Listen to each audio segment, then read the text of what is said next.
back with a motivational thought that does sometime later becomes never.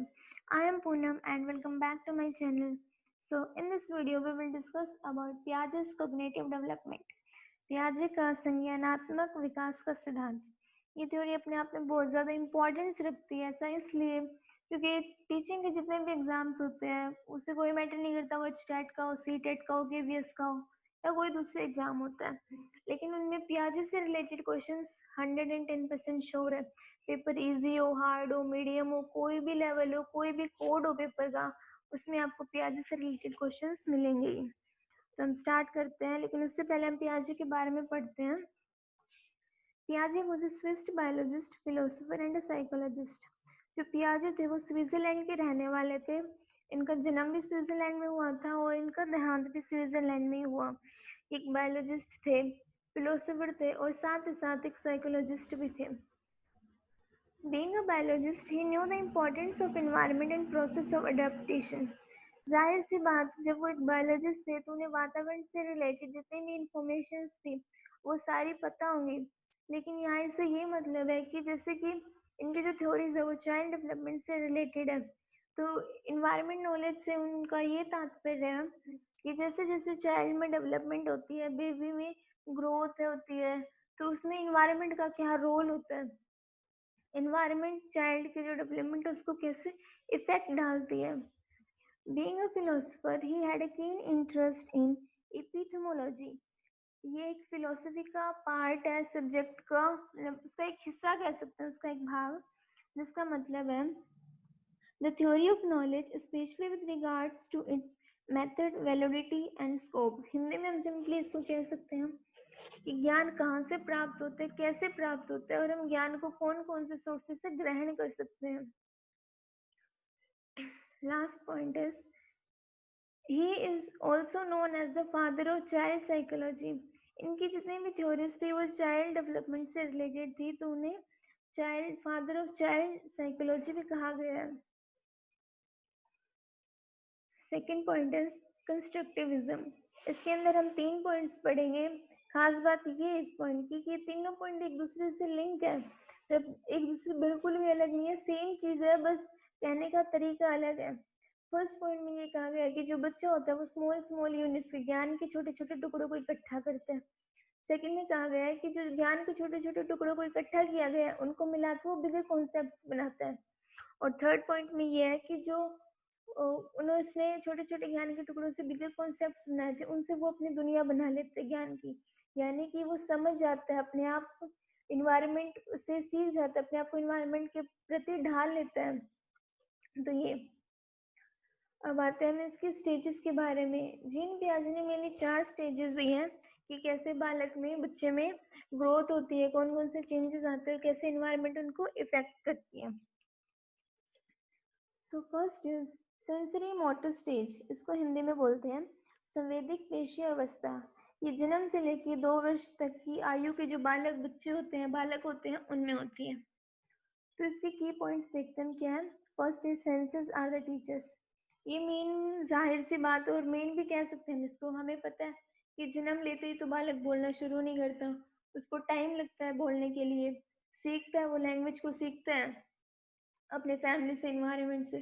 तो जब शुरू शुरू में जो उसकी फीलिंग्स होती है, इमोशंस होते हैं, वो अपने सेंसेस के थ्रू बताता है अपने पेरेंट्स को या कोई भी उनका जो केयर टेकर होता है। जैसे कि बालक को, बच्चे को भूख लगती है तो वो रोना शुरू कर देता है, तो ये सब चीजें। रिफ्लेक्ट एक्शंस, बच्चा जब जन्म लेता है तो उसके भीतर सहज क्रियाएं होती है, यानी कि रिफ्लेक्शंस होती है। इन सहज क्रियाओं और ज्ञान इंद्रियों की सहायता से बालक वस्तुओं, ध्वनियों आदि का अनुभव प्राप्त करता है। फर्स्ट वाला पॉइंट और सेकंड वाला पॉइंट सेम ही है, ऑलमोस्ट सेम है, क्योंकि जब रिफ्लेक्शन एक्शंस में ये होता है कि वो अपने जो फीलिंग्स होते हैं उनको शेयर कैसे करता है। उसको भूख लगती है तो वो रोने लग जाता है, वो खुश होता है तो वो स्माइल करता है, ये सब चीजें। इमेजिनेशन बिहेवियर, इसके अंदर ये होता है कि जैसे जैसे जो बालक होता है वो स्टार्टिंग में तो बोल नहीं सकता, लेकिन वो जो उसके एक्सप्रेशंस होते हैं उनसे वो अपनी बातों को बताता है। जैसे कि उसको भूख लगी है तो वो रोएगा। अगर वो किसी अनजान व्यक्ति के पास गया है या उसको कोई ले रहा है फैमिली में फ्रेंड्स, तो वो रोने लग जाता है। तो ये सब उसका बिहेवियर है। Object permanency, out of signed means out of mind.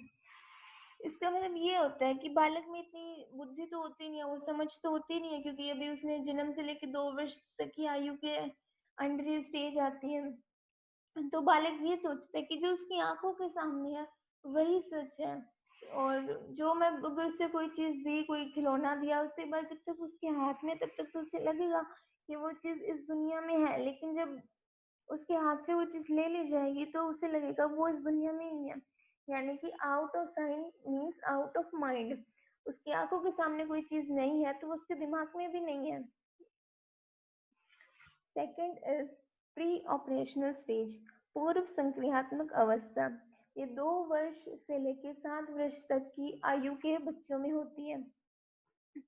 इसके की पॉइंट्स पढ़ते हैं हम। First is operational mental process. इसके अंदर होता है, इस अवस्था में बालक दूसरों से ज्ञान प्राप्त करता है। अब वह खेल, अनुकरण, चित्र निर्माण आदि से ज्ञान प्राप्त करता है। ये जो स्टेज है इसमें ये बताया गया है कि जो बालक होता है वो मतलब खुद से ज्ञान प्राप्त नहीं करता, क्योंकि पहले वाले स्टेज में तो उसने अभी बोलना सीखा ही नहीं था। वो तो अपने सिर्फ उसकी जो सेंसेस थी उनके हिसाब से अपनी जो फीलिंग्स थी उनको शेयर करता था। लेकिन अब इसमें वो बालक अच्छे से बोलना सीख जाता है, यानी कि अपने जो फीलिंग्स है उनको बोलना समझा देता है, बोलकर अपने पेरेंट्स को, अपने केयर टेकर को बता देता है। तो इसमें मेंटल प्रोसेस यानी कि दिमाग का यूज होने लग जाता है। वो रीजनिंग यानी कि सोच विचार करने लग जाता है। Third is cruel stage of language development. यही बात है कि इसमें वो लैंग्वेज को डेवलप कर लेता है, यानी कि बोलना सीख जाता है। उसकी जो जरूरतें हैं, उसकी फीलिंग्स हैं, वो उनको बोलकर समझा देता है। According to पियाजे, child learns to think first and develops the language letter. पियाजे का ये मानना है कि जो बच्चा होता है वो पहले सोचता है, कि वो पहले अपने दिमाग में सोचता है, उसके बाद वो भाषा का निर्माण करता है। यानी कि बालक पहले सोचना सीखेगा, उसके बाद ही बोलना सीखेगा। इरिवर्सिबिलिटी, इसमें बच्चा सिंपल तरीके से काम करता है। जैसे कि रिवर्स का क्या मतलब होता है, उल्टा। यानी कि इस उम्र के बच्चों को हम जैसे बोल देंगे ना एक ही डायरेक्शन में काम करना है, तो वो बिना अपने माइंड का यूज किए सिर्फ एक ही डायरेक्शन में काम करते चले जाएगा। वो अपना माइंड का ये यूज नहीं करेगा कि इसका उल्टा भी हो सकता है, क्योंकि अभी उसका जो लेवल ऑफ माइंड है वो इतना डेवलप्ड नहीं हुआ है। This stage is also known as pre childhood. इस स्टेज को दूसरा नाम भी हम दे सकते हैं, pre childhood. Ego centralism I, it means ये जो स्टेज होती है इसमें बच्चा मतलब उसका ईगो होता है कि हाँ मैं हूँ, मुझे ऐसा क्यों बोल दिया, मुझे मार दिया, मेरे खिलौने ले लिए, मेरी चॉकलेट्स, मेरी टॉफी, अब ये सारी चीजें। यानी कि बच्चा सिर्फ अपनी चीजें अपने तक ही सीमित रखना चाहता है। तो एज यानी कि इस उम्र में बच्चे ज्यादातर खिलौनों की तरफ अट्रैक्टिव रहते हैं। मेरी गुड़िया गुड़िया सॉरी, जो लड़कियां होती हैं वो मेरी गुड़िया गुड्डे या गुड़ियों का खेल खेलती हैं, तो ये इस उम्र में होता है। बाय नेचर ही उन्हें गॉड से मिला कि इस उम्र में बच्चे टॉय एज होते हैं, यानी कि बच्चे खिलौने से ज्यादा खेलना पसंद करते हैं। बाहर के इन्वायरमेंट में नहीं, 4-5 फ्रेंड्स इकट्ठे होकर गुड्डा गुड़िया का खेल खेलते हैं। जो बॉयज होते हैं मेनली वो क्रिकेट खेलते हैं या और कोई खेल। Third stage is concrete operational stage and it means it, Hindi में हम इसको कहते हैं मूर्त संक्रियात्मक अवस्था। और ये जो अवस्था होती है वो 7 वर्ष से लेकर 11 वर्ष के जो आयु के जो बच्चे होते हैं उनमें पाई जाती है। तो हम इसमें पढ़ते हैं stage of logical thinking and concrete operation. जाहिर सी बात है जब एक 7 से 11 साल का बच्चा हो जाता है तो उसमें लॉजिकल थिंकिंग यानी कि वो सोचने समझने लग जाता है, अपनी जो फीलिंग्स होती है उनको अच्छे से और बेहतर तरीके से बताने लग जाता है, समझाने लग जाता है। Reversibility developed, it means that, जैसे ये हमने ऊपर वाली स्टेज में पढ़ा था कि बालक को अगर हम एक ही डायरेक्शन में काम करने के लिए कहेंगे तो उसी डायरेक्शन में करेगा, क्योंकि अभी उसमें इतनी बुद्धि डेवलप्ड नहीं हुई, यानी कि अभी वो इतना बुद्धिमान नहीं हुआ। लेकिन 7 से 11 साल उम्र के जो बच्चे होते हैं उनमें इतनी काबिलियत हो जाती है कि वो किसी काम को दिया गया तो उसका रिवर्स कर सके, यानी कि उसको उल्टा पुल्टा सोच समझ के कुछ भी कर सकते हैं। क्लासिफिकेशन कम्स, इस उम्र में आके बालक क्लासिफाइड करने लग जाते हैं कि ये तेरी चीज है, ये मेरी चीज है, यानी कि हिंदी में हम इसको कह सकते हैं भेदभाव, कि तू अपने हिसाब से काम कर, मैं अपने हिसाब से करता हूँ। सीरिएशंस हो जाते हैं, यानी कि बच्चा किसी भी चीज को सीरियल वाइज काम करने लग जाता है, जैसे कि पहले उसे कोई काम करना है, फिर दूसरा, फिर तीसरा, यूं नहीं कि जो लास्ट में जो काम करना होता है वो सबसे पहले कर लेगा और सबसे पहले वाला काम सबसे लास्ट में करेगा, इतनी समझ उसमें हो जाती है। Child understand the quantity, area और volume does not change with the change in the form of shape and size. इस उम्र में बच्चे मेनली स्कूल में जाने लग जाते हैं, मेनली क्या ऑलमोस्ट सारे ही जाने लग जाते हैं, तो उसका जो लेवल ऑफ माइंड है वो ऑटोमेटिक डेवलप्ड हो जाता है। New environment, new teachers, new friends, तो लोगों के बीच में रहेगा, न्यू फ्रेंड्स बनाएगा, तो उसमें उसका माइंड और भी ज्यादा डेवलप्ड होता है और बेहतर तरीके से डेवलप्ड होता है। तो वो समझ आता है एरिया क्या होता है, वॉल्यूम क्या होता है, मतलब लाइक मैथ्स से रिलेटेड जो चीजें होती है, हमारी डेली लाइफ में जो रिलेटेड चीजें होती है, उनमें भी वो काफी ज्यादा प्रोग्रेस करने लग जाता है। This stage is also known as the later childhood और pre gang stage. Last and the most important date, because ये जो स्टेज है ये हमारे मेनली हमसे कुछ ज्यादा ही लिंक कर दिया, क्योंकि हमारे बॉडी में जितने भी हार्मोनल चेंजेस होते हैं या फिर हमारे जो माइंड में चेंजेस होते हैं, कहते हैं ना एकदम से कि बच्चा बदल गया, तो ये बदला उसका यूं नहीं कि उसमें कुछ अचानक से कुछ हो गया या वो बिगड़ गया। मेरी इस उम्र में आके पेरेंट्स कहते हैं हमारा बच्चा तो बिगड़ गया, वो बिगड़ा नहीं है, ये उसकी बाय नेचर उसकी बॉडी में जो चेंजेस होते हैं ना उसके कारण होते हैं। तो इस स्टेज को कहते हैं फॉर्मल ऑपरेशनल स्टेज, इसको हिंदी में कहते हैं अमूर्त संक्रियात्मक अवस्था। ये एडोलेसेंस टू चाइल्डहुड, यानी कि जब बच्चा लड़का और लड़की मेच्योर हो जाते हैं तब से लेके अडल्टहुड तक, यानी कि 18 ईयर्स, 19 ईयर्स ऑलमोस्ट, या फिर 20 ईयर्स तक, तो कह सकते हैं in this stage child develops as abstract thinking, यानी कि इसमें जो बालक होता है वो अपने पेरेंट्स से अलग रहना पसंद करता है, वो अपनी सोच को किसी अलग ही तरीके से बनाना चाहता है, मतलब कि वो किसी और ही दुनिया में जीता है, उसकी जो सपनों की दुनिया होती है, मैं ये करूंगा वो करूंगा, ये सब चीजें, मतलब उसके जो एम्स और ड्रीम्स होते हैं उनमें ज्यादा अपना वो टाइम स्पेंड करते हैं। Also known as gang age, sorry, क्योंकि इस उम्र में बच्चे मेनली क्या करते हैं, घर वालों से तो दूर हो जाते हैं धीरे धीरे, लेकिन वो एक शॉर्ट टाइम ऑफ पीरियड के लिए। माँ बाप तो यूँ समझते हैं कि हमारा बच्चा बिगड़ गया, लेकिन वो बिगड़ा नहीं है, वो बाय नेचर ही वो अपनी गैंग्स बना लेते हैं, यानी कि अपने दोस्तों के अंदर ज्यादा टाइम स्पेंड करना पसंद करता है।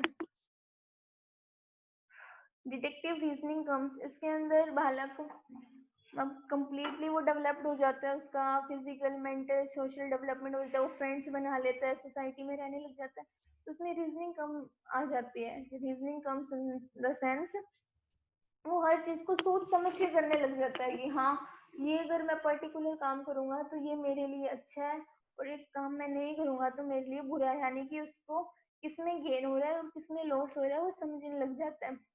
इसमें एडोलेसेंट ईगो सेंट्रलाइज हो जाते हैं, यानी कि एक तो छोटे बच्चों में ईगो होता है, वो किस चीज से रिलेटेड होता है, ये मेरा खिलौना है, ये मेरी चॉकलेट है, ये मैं नहीं दूंगा, मेरी मम्मी मेरे पापा, ये सब चीजें। लेकिन जब एडोलेसेंट एज में आ जाते हैं तो उस उम्र में जो ईगो आता है ना वो उस छोटे बच्चों की ईगो से बहुत अलग होता है, टोटली अलग होता है, क्योंकि इस उम्र में बच्चे चॉकलेट आइसक्रीम से इतना लगाव नहीं करते, उनमें अलग टाइप का ईगो आ जाता है। जैसे कि अगर पर्टिकुलर स्कूल में किसी टीचर ने किसी बच्चे को बोल दिया तो वो उसको अपने ईगो पे ले जाता है, यानी कि वो हर्ट हो जाता है उस चीज से कि उस टीचर ने मुझे ऐसा बोल ही क्यों दिया, मेनली फिर लड़ाई होने के चांसेस होते हैं, तो ये सब चीजें होती है इस उम्र में। एज ऑफ क्रिएटिव थिंकिंग, इस उम्र में ज्यादा से ज्यादा क्रिएटिविटी आती है बच्चों के अंदर अंदर, मतलब बच्चे का जो एम है, जो वो फ्यूचर में बनना चाहता है, उसका जो बेस होता है ना वो इसी उम्र में आगे क्रिएट होता है, क्योंकि इस उम्र में बच्चे को ये पता चल जाता है कि उसका इंटरेस्ट किस चीज में, किसी को पेंटिंग में इंटरेस्ट रहता है, किसी को बॉक्सिंग में, किसी को डांसिंग में, किसी को किस में, तो इस उम्र में आगे बच्चा जो अपना ड्रीम्स है ना उसकी तरफ एग्रेसिव हो जाता है। काफी बच्चे ये भी होते हैं कि वो अपने एम्स के चक्कर में डाइवर्ट भी हो जाते हैं, लेकिन वो एक शॉर्ट पीरियड ऑफ टाइम के लिए, बाद में वो धीरे धीरे अपनी एज के अनुसार एनवायरनमेंट के अनुसार सब कुछ सीख जाते हैं। सो थैंक यू, आज की वीडियो में इतना ही। आज की वीडियो में हमने जीन पियाजे के बारे में पढ़ा, उनकी जो संज्ञानात्मक विकास का जो सिद्धांत था उसके बारे में पढ़ा। मैंने इस वीडियो में ऑलमोस्ट सारी चीजें कवर करने की कोशिश की है। अगर फिर भी एक आधी चीज कोई रह जाती तो आप मुझे कमेंट सेक्शन में बता सकते हो। और वीडियो अच्छी लगी हो तो लाइक करना, सब्सक्राइब करना और अपने दोस्तों के साथ शेयर करना। Thank you very much.